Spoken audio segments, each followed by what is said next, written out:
আসসালামু আলাইকুম এভরিওয়ান, কেমন আছেন সবাই?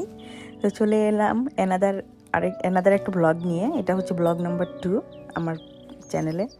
তো আশা করি সবার ভালো লাগবে। তো সকাল সকাল উঠে গেছি, প্রতিদিনের মতোই উঠে ফ্রেশ হলাম। তারপর ওদেরকে ফ্রেশ করে দিলাম। তারপর ওদেরকে একটু ট্যাবলেট দিয়ে বসিয়ে রাখছি। ভাবলাম যে আমি এই ফাঁকে একটু কিছু নাস্তা করে ফেলি। এটা নাস্তা না, এটা মানে ব্রাঞ্চ বলতে পারেন, ব্রেকফাস্টও না লাঞ্চও না, কারণ একটু ভারী।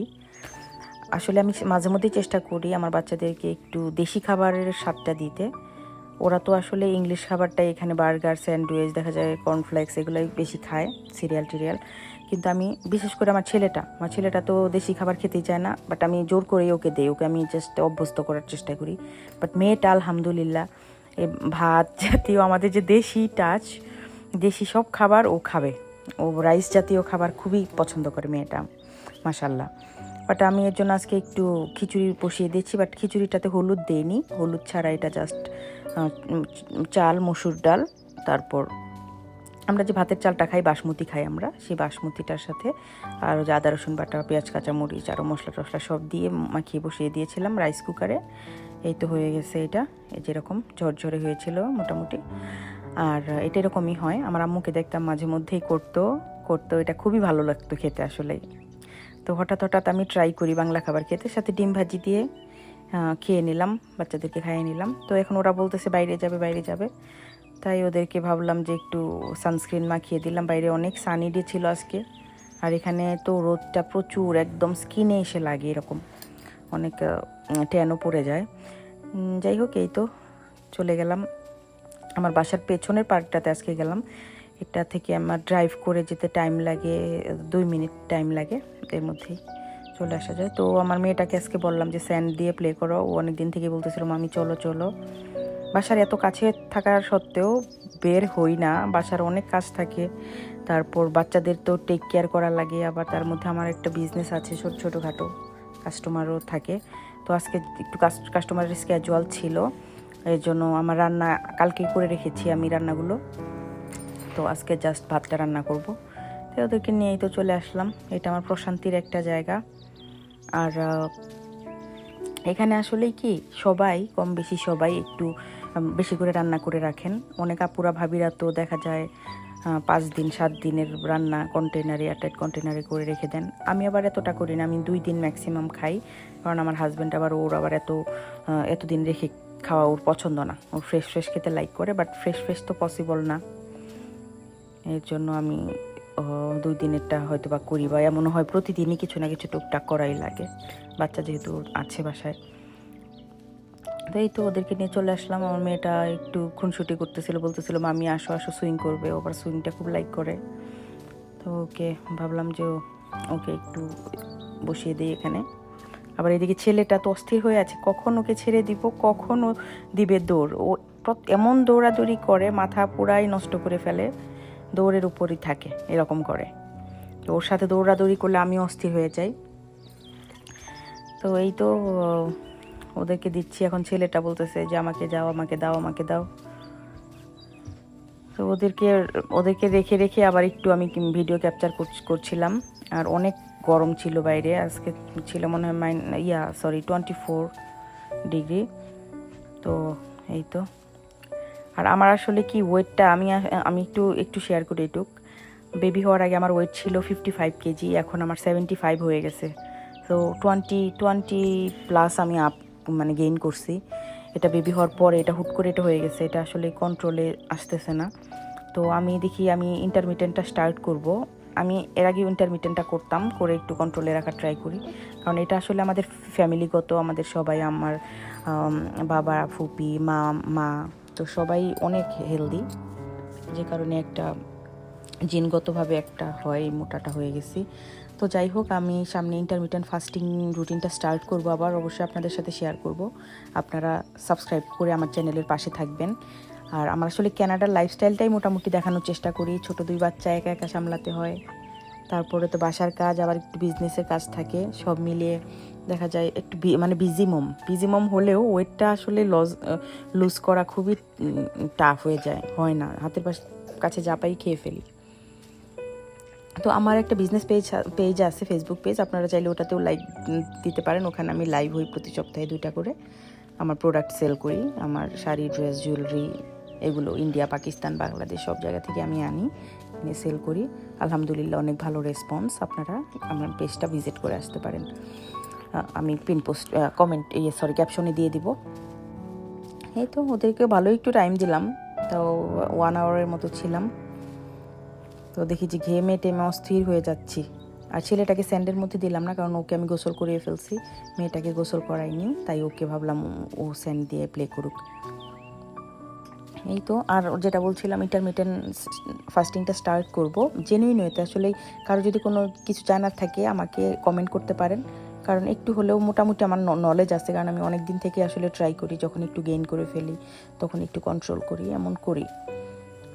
সো মোটামুটি একটা আইডিয়া আছে, অনেকটা রিসার্চ করা হয়েছে আমার এই ফাস্টিংয়ের উপরে। সো আমি আবার কিটো ডায়েটে বিলিভ করি না, সো রেগুলার ডায়েটের উপরেই হবে। আপনারা সাবস্ক্রাইব করে আমার চ্যানেলটার পাশে থাকবেন, দেখতে পাবেন ইনশাল্লাহ। এই তো মেয়েটা প্লে করতেছিল স্যান্ড দিয়ে। এখন ছেলেটাকে ভাবলাম যে ওকে একটু ছেড়ে দেয়, ও একটু দৌড়াদৌড়ি করুক। আর এখানে এই পরিবেশটা যে এত ভালো লাগে আমার, এই যে আমি এখন এখানে যে আছি, এখানের পেছনে যে গাছটা, তো এইটা মনে হয় যে বাংলাদেশে যে অজপাড়া গায়ের যে আমাদের যে বাঁশঝাড় হয় না, সেই বাঁশ পাতার মতো চিকন চিকন চিরল চিরল পাতা। দেখেন বাতাসটা এত মিষ্টি বাতাস, আর এনভায়রনমেন্টটা এত ফ্রেশ। আসলে বাংলাদেশে এতটা ফ্রেশ এনভায়রনমেন্ট একমাত্র একদম গ্রামের পরিবেশে গেলে পাওয়া যায়। সেই যে দেখেন পাতাটা একদম বাঁশ পাতার মতো চিরল চিরল পাতা। সো এটার একটা ঝনঝন একটা আওয়াজ হচ্ছিল, আর বাতাস হচ্ছিল, অনেক ভালো লাগে এখানে আসলে। আমার মনটাই ভালো হয়ে যায়। আমি একাও মাঝে মধ্যে চলে আসি যখন একটু খুবই ডিপ্রেসড লাগে, এই প্রতিদিন একই রুটিন আর ভালো লাগে না, তারপর বাংলাদেশের কথা তো খুবই খুব মিস করি আমরা। তো তখন এখানে একটু রিল্যাক্স হই, খুব ভালো লাগে আসলে। তাই একটু ঘুরে ঘুরে একটু দেখালাম যে আমার কোথায় আমার ভালো লাগে। এটা আমার বাসার একদম পেছনেই। আর আকাশটা তো মনে হয় হাত দিয়ে ধরা যাবে, মেঘগুলো মনে হয় একদম হাওয়াই মিঠাইয়ের মতো, জাস্ট ধরে নিয়ে খাওয়া যাবে, এতটাই ভালো লাগে। আর আমি জানি না, কানাডার সাইডটা একটু মনে হয় মানে এই সাইডটা উত্তর মেরু, তো এটাতে দেখা যায় যে একটু লাইভ লাগে, আকাশটাও কাছাকাছি লাগে। চাঁদটা দেখাবো একদিন, অনেক বড় লাগে, মনে হয় অনেক বড়। আমরা বাংলাদেশে যে অনেক ছোট চাঁদ দেখি, এটা অনেক বড় লাগে। ওই যে একটা প্লেন যাচ্ছিল, তো এটাই দেখাচ্ছিলাম আমার বাচ্চাদেরকে, কারণ ওরা এখন পর্যন্ত প্লেনে ওঠে নাই, কারণ আমি আসছি এখানে কানাডাতে 6 বছর হয়ে গেল, তো ওরা এখানেই বর্ন। তো ইনশাল্লাহ নেক্সট এই সেপ্টেম্বরে মেবি যাওয়ার প্ল্যান আছে। টিকিট অলরেডি মনে হয় কনফার্ম করে ফেলবে 2-3 দিনের মধ্যে। তো বাংলাদেশ যাব অনেক দিন পর। তো ওরা ওদের নানু দাদু ফুপি খালা কাউকেই দেখেনি, ওরা অনেক এক্সাইটেড। তো এই তো ঘুরে ঘুরে দেখাচ্ছিলাম সব। আর এই যে বাড়িটা, এই বাড়িটা আমি একটু জুম করে দেখাচ্ছি, কারণ হচ্ছে এই বাড়িটা আমাদের কেনার কথা ছিল। আমরা যে বাড়িটাতে এখন থাকি, এটা যখন কেনার জন্য বাড়ি খুঁজতেছিলাম, তখন এই বাড়িটা মানে সেলে দেওয়া ছিল, এই বাড়িটা নেওয়ার কথা ছিল ওই টাইমে। তো তখন আবার এটার মধ্যে একটা প্রবলেম কি, এই ব্যাক সাইডের যে ওই গ্রিল করা এই বাউন্ডারিটা, এখানে ফেন্স করা যাবে না। তো এটাই হচ্ছে প্রবলেমটা, কারণ এখানে একটু প্রাইভেসি ইস্যু লাগে আমার কাছে। তো এই জিনিসটাই ভালো লাগে নাই। আর ওভারঅল বাড়িটা ভালোই ছিল, একদম রোডের পাশে একটা বাড়ি পরেই। তো পরে এটা না নিয়ে এখন আমরা যেটাতে থাকি আলহামদুলিল্লাহ, এটাও একদম পার্ক ফেসিং হাউস। এটা আমরা কিনেছিলাম। তো এই বাড়িটাও মানে অনেক ডিমান্ড। এখন আমি যে এরিয়াতে থাকি, এই এরিয়াটাও অনেক ডিমান্ডেবল। এখানে মানে ভালো ভদ্র মানুষেরাই থাকে, ভালো মানুষেরাই থাকে। তো আলহামদুলিল্লাহ আল্লাহ ভালোই মিলিয়ে দিয়েছে, ভালো একটা বাড়ি পেয়েছি আমরা। এটাও পার্ক ফেসিং, যখন মন চায় চলে যাওয়া যায়। তো এই তো এটা খেলাধুলা শেষ, এখন আমার ছেলেটাকে জাস্ট একটু ছেড়ে দিয়েছি। দেখেন অবস্থা, এত দৌড়াদৌড়ি শুরু করে দিছে। এখন ওর পেছনে ছুটতে আমি অস্থির। দেখেন ওই যে বার্ড দেখে, এই পাখি দেখে, পাখির পেছনে ছুটে দেখেন। এই যে পড়লো, 2বার পড়ছে, পড়ার পরে আমি পরে গিয়ে নোটিস করে দেখলাম একদম হাঁটু টাটু একদম ছিলে ফেলছে এরকম। এর জন্য ওকে নিয়ে বের হলে একটু টাফ হয়ে যায় আমার জন্য। এখন মানে গ্রোয়িং বেবি না, তো ওরা একটু বেশি এরকম এমন করে। তো এই তো ছেলেটাকে নিয়ে একটু জাস্ট একটু হাঁটাহাঁটি করতেছিলাম, ভালো লাগতেছিল আসলে। আর এখানে প্রত্যেকটা বাড়ির পেছনেই যা দেখলাম, এই পার্কটার আশেপাশে সবগুলোর পেছনেই মানে ব্যাকইয়ার্ডে সুইং, বাচ্চাদের খেলার সব কিছুই আছে। তো তারপর বাসায় এসেছি, এসে ওদেরকে গোসল দিয়ে লাঞ্চ করিয়েছি, ওটা ক্যাপচার করতে পারি নাই। তারপর লাঞ্চের একটু পরে ওদেরকে আবার নাস্তা হিসেবে তরমুজ দিয়েছিলাম, তরমুজটা ওরা দুজনে লাইক করে অনেক। তারপর আবার একটু পরে আবার একটু বের হয়েছি একটু ডলার আমাতে আসার জন্য। এটা একটা ডলার স্টোর, এটা একটা ডলার স্টোর। এখানে $4 পর্যন্ত পাওয়া যায় প্রোডাক্ট, $1 থেকে স্টার্ট। এখানে অনেক ভালো ভালো জিনিসই পাওয়া যায়। তো আমার সচরাচর যাওয়া হয় না, কিন্তু এটা বাসার খুবই কাছে, আমার ড্রাইভ করে যেতে 3 থেকে 4 মিনিট লাগে ম্যাক্সিমাম, বাসার একদম কাছে। তো এখানে একটু মাঝে মধ্যে যাই, ওরা যদি একটু কিছু এরকম একটু মানে খেলার কিছু যদি ভালো টালো লাগে নেয়টাই, এগুলোর জন্য যাই। এই তো এই ফাঁকে একটু দেখিয়ে দিচ্ছিলাম এখানে, এগুলো সব সামারের জন্য। এইগুলা ওয়াটার দিয়ে প্লে করার জন্য, মানে ব্যাকইয়ার্ডে ওয়াটার দিয়ে প্লে করার জন্য, মানে স্যান্ড দিয়ে প্লে করার জন্য। এখানে আছে কিছু ডেকোরেশন, গার্ডেন ডেকোরেশন। তো খুব সুন্দর সুন্দর। আমি আমার এবার গার্ডেনটাও ভাবে ডেকোরেট করি নাই, কারণ আমরা বাড়ি দেখতেছি, অনেকেই হয়তো বা জানেন আমরা বাড়ি দেখতেছি। আর একটা ব্লগ আসবে, আমরা হয়তো কাল পরশু আরেকটা বাড়ি দেখতে যাব, ব্লগটা আসবে, আমি দিব, সাবস্ক্রাইব করে পাশে থাকবেন। এখানে বাড়ির দাম কেমন হয় সেটার ব্যাপারেও একটু আইডিয়া দিব যদি কারো জানার থাকে। তো একটু ঘুরলাম টুরলাম, আরও কিছু টুকটাক নেওয়ার ছিল ওগুলো নিলাম। আবার একটু মেয়েকে দেখাচ্ছিলাম, আমার মেয়ে তো এখানে গেলে আর আসতেই চায় না। এটা নিবে, চকলেট নিবে, আইসক্রিম, মানে প্লে করার যত জিনিস, টয়, এত টয় আছে, তারপরেও আরও ওনার চাই, আরও চাই, আরও চাই। আরেকদিন একটু লং করে ভিডিও মেক করব, আজকে এইটুকুই এই স্টোরটার উপরে। তো এই তো এখন আমি ভাবলাম আজকে রাতে কি খাবো। রাতে ভাবলাম বেশি কিছু খাবো না, এমন একটা কিছু খাই সবাই মিলে যেন খেতে পারি।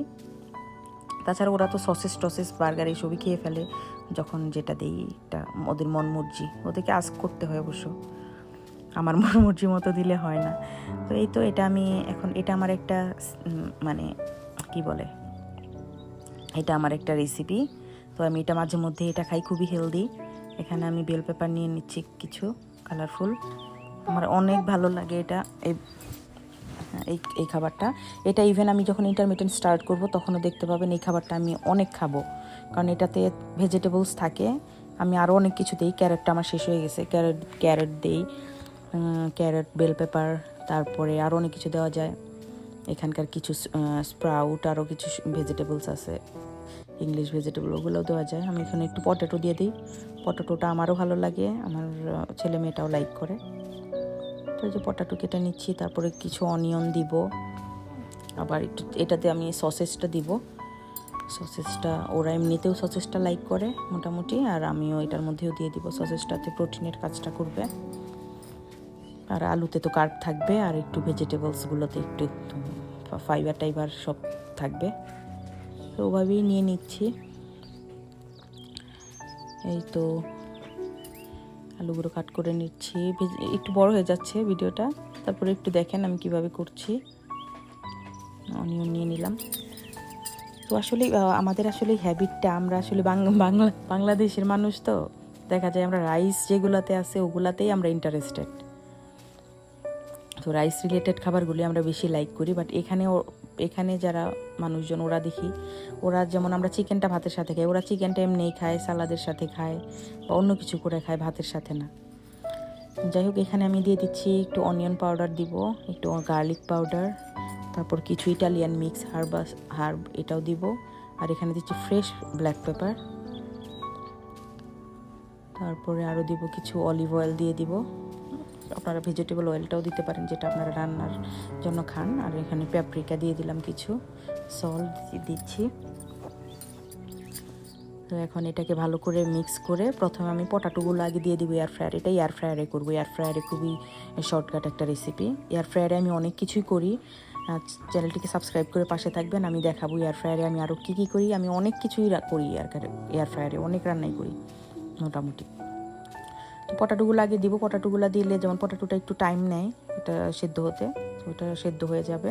তারপরে আমি একটা একটা করে, যেমন বেল পেপার, অনিয়ন, তারপর ক্যারট থাকলে পটেটোর সাথে ক্যারটটা দিয়ে দিতাম। তারপরে সসেসটা সবার শেষে দিব, কারণ সসেসটা অলমোস্ট কুকি থাকে। যেমন এখানে আমি একটু হালকা জাস্ট 2 মিনিটস আমি 400 ফারেনহাইটে দিয়ে দিলাম। সসেসটা হচ্ছে, এদিকে আমি এক ফাঁকে ডিশওয়াশারে দিয়ে দিলাম আমার বাসন পাতিল পুতিল যা ছিল সব। এটাও একটু ক্যাপচার করে নিলাম। ওইদিকে আমার এটা মনে হয় এখন অলমোস্ট হয়ে যাবে। এই যে সবগুলো এখন মিক্স করে দিয়ে দিছি, সসেস টসেস যা ছিল সব মিক্স করে একসাথে দিয়ে দিছি, হয়ে গেছে, ডান। এটা বেশি টাইম লাগে না, এটা 8-10 মিনিটের মধ্যে হয়ে যায়। এর মধ্যে থেকে বাইরে এত ঝড় তুফান, এত বৃষ্টি, এত কিছু হইলো। তো আর বিকেলের রাতের নাস্তাটা রেডি করতে করতে, রাতের খাবারটা রেডি করতে করতে বের হওয়ার সময় পাই নাই। তো এক ফাঁকে ভাবলাম যে দেখি তো গিয়ে দেখি এত সুন্দর রেইনবো, দেখেই তো মনটা ভালো হয়ে গেল। এই রেইনবোটা আমাদের সাসকাটুনের সবাই দেখছে। এটা ডবল লেয়ারের রেইনবো ছিল, আপনারা কিছুটা দেখতে পাচ্ছেন, এটা ডবল একটা রেইনবো ছিল। যদিও আমার অনেক লেট হয়ে গেছে ক্যাপচার করতে করতে, তখন অলরেডি এটা ভ্যানিশ হয়ে যাচ্ছিল। এই তো সরি, তারপর আমরা রাতের খাবার খেয়ে নিলাম। এখন আমি আজকে সকালে দেখি যে এই অবস্থা, এত লন্ড ভন্ড হয়ে আছে। দেখেন আমার সুইংয়ের ফোমটা কই নিয়ে ফেলছে, সব এলোমেলো। মানে সারা রাত যেমন বজ্রপাত তেমন বৃষ্টি, বাতাস, ঝড় তুফান, মানে সব কালবৈশাখী ঝড়ের মতো। আমি মেঘটা যদি ক্যাপচার করতাম তাহলে বুঝতেন যে কেমন একটা কালার হয়ে আসছিল মেঘের। তো এই ছিল আমার আজকের ছোট্ট ব্লগটা। আশা করি সবার ভালো লাগবে। ভালো লাগলে সবাই সাবস্ক্রাইব করে আমার পাশে থাকবেন। ধন্যবাদ।